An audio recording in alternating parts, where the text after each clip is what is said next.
Så jeg var ude at løbe en tur. Så første skridt på min mission om at leve et langt og sundt liv.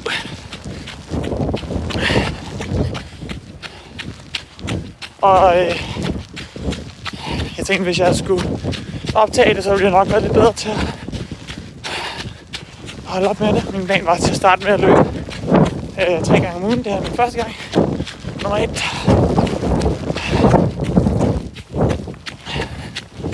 Når jeg kommer hjem, så skal jeg... der er helvedes masse sne.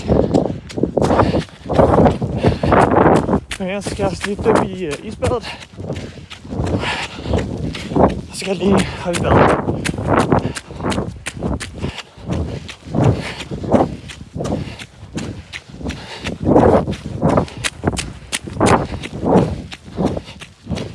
Og for at følge reglerne fra Atomic Habits,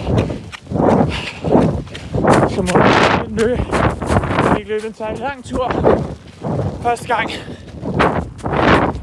For man skal have lyst til at løbe i morgen.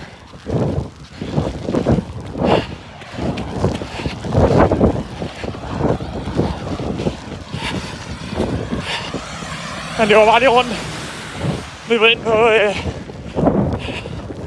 Kamindevej. Det var lige ind og vi der, hvor Tony Fældens glasbord.